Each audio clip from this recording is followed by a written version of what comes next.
Hello and welcome. My name is Alex Abesadu Menko. Last week I introduced myself and this video series which I'm yet to give a title. This is my response to the book I read titled A Chronicle of Abuja, which claims to be telling the story of the peoples of Abuja. When I say the peoples of Abuja, I'm referring to the original inhabitants of the FCT, such as the Bagis or Baris, such as the Gwandaras, the Ganaganas, the Koros, the Gades, and the Ibiras.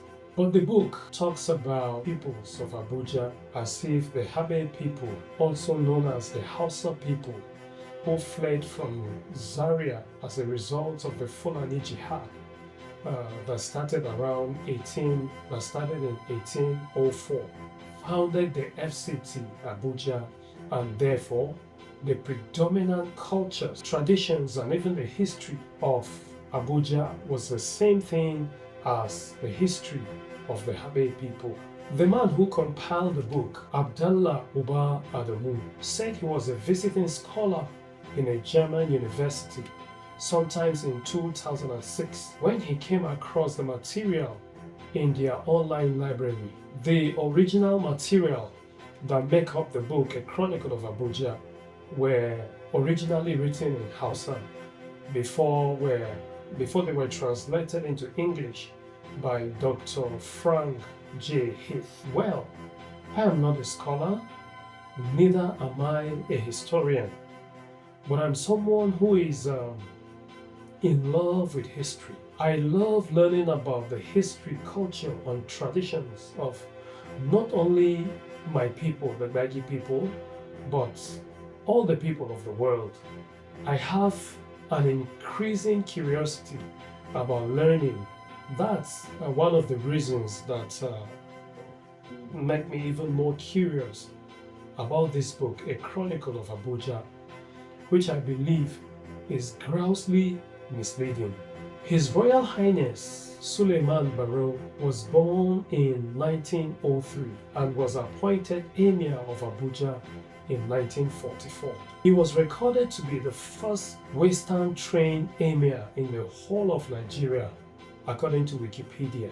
And before being appointed as Emir of Abuja, he was appointed district head of Diko in the present Niger State in 1931. It is important to note that what was then referred to as Abuja, where the Habe people settled, having left Zaria, is currently Suleja in Niger State. The various indigenous people of what is today known as the FCT Abuja were the Bagis or the Baris, the Koros, the Gwandaras, the Gades, and other minority tribes. The Habe people, also known as the Hausas, trickled into the current FCT Abuja later and then settled in the midst of the other tribes, of which the predominant ones were the Bagis. Therefore, the current attempt by some mischievous individuals that the Hausa Fulani are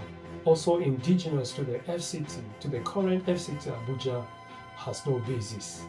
How do I know that? One of the reasons why the Federal Capital Territory was moved from Lagos to the current FCT Abuja was, among other things, that Lagos was becoming overpopulated and that the current FCT Abuja is right at the center of the country, and also that the place to become Federal Capital Territory should not belong to any of the major tribes, as it were, in Nigeria, which included the Igbos, the Yorubas, and the Hausas. So what does that tell you? It means that when the Federal Capital Territory was moved from Lagos to the current FCT Abuja, the Hausas or the Hausa Fulanis were not indigenous to that place. They were not settled in that place. The predominant people that were settled there were the Bagis or the Baris, and then the Koros, the Gades, and the other tribes. The Bagis being the predominant tribe settled in the FCT. And that's where the uncharitable concept of describing the FCT as a no man's land came about or emanated from. It didn't belong to the Igbos, it didn't belong to the Yorubas, and it didn't belong to the Hausas. So the tendency of having a major crisis as a result of stationing the FCT in that particular location was eliminated. However, Nigeria was to later realize that there is indeed a dominant tribe in the FCT Abuja, the Bagis, whose ancestors had settled in the present FCT Abuja very many years before the arrival of the colonialists. The current Federal Capital Territory was formed from the former Kaduna states, Niger states, Kwara states, and Plateau states. And as at the time that the Federal Capital Territory was formed from these four states, the people that were predominant in that geographical location were the Bagi people, not the Habe people, not the House of Fulani people. They have been very accommodating, and the issue of original inhabitants only came up when the people realized how unfairly the government has been treating them. Otherwise, the Bagi man is naturally a very peaceful man. It would appear that everywhere that the Bagi man is, the Hausa man likes to be there, because they know that the Bagi people are peaceful people. They know that the Bagi people are not troublesome people. They know that the Bagi man is not the kind of person that will wake up one morning and tell you that you should leave this place and go to your place, your state, or your country, or your village, or wherever you come from. The Bagis are not like that. So the current Federal Capital Territory, Abuja, is definitely not the same as the Abuja that a Chronicle of Abuja claims was founded by the Habe people who came from Zaria. My take on the title of the book, therefore, is that the book should have been titled A Chronicle of the Habe people of Suleja, not a Chronicle of Abuja, because since the book didn't plan to cover in detail other tribes as it did of the Habe people. However, I would like to thank the late His Royal Highness Suleiman Baro, who was then the Emir of Abuja, who initiated the writing of this material, which is today known as a Chronicle of Abuja. I admire his wisdom, I admire his foresight at the time that he initiated this work, the writing about his people, despite the fact that the book is far from being a reliable document, as it were. But I truly can't blame him for the glaring shortcomings of that document. He has done his part. It's our duty as a people to also tell our own stories the way it should be told. Part of the foreword, which was credited to him, reads, and I quote, "This record of the history and customs of Abuja Habe will, it is hoped, encourage readers to follow our example so that in years to come there may be published a complete work on the peoples of northern Nigeria." So, you see, he had done his part. It is our own duty to write our own stories and tell it the way it is, and in a way that can be supported by some evidence.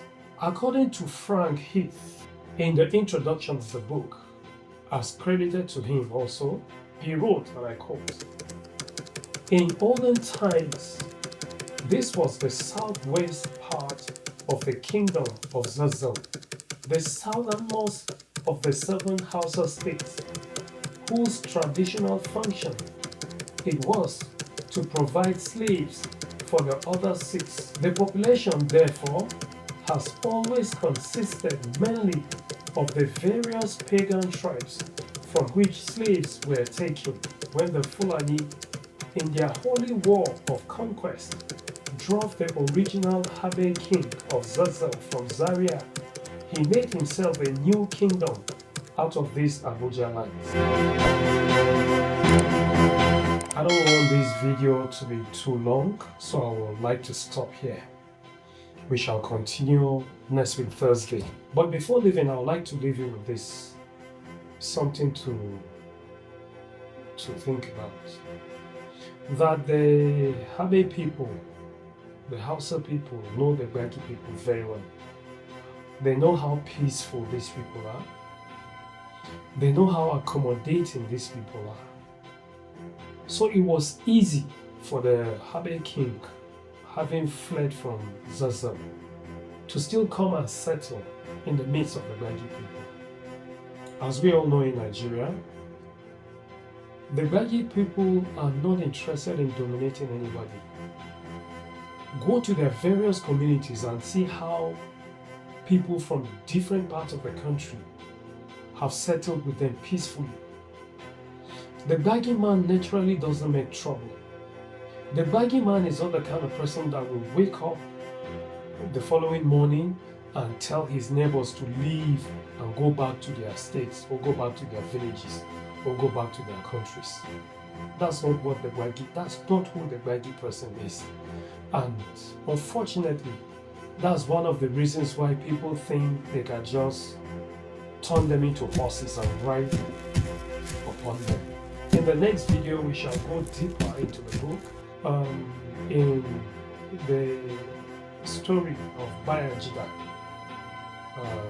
the prince of Baghdad that came into Nigeria through Borno. I think I like the fact that the story is described as a legend, because truly that's what it is, a legend. And we shall be looking into it, and the several questions that story can raise in the mind of a curious person. Thank you so much for watching. In case you haven't done that, kindly subscribe, share, and also drop your comments down below. We'll continue from here next week, Thursday. Thank you once again. I'm Alex Alessandro.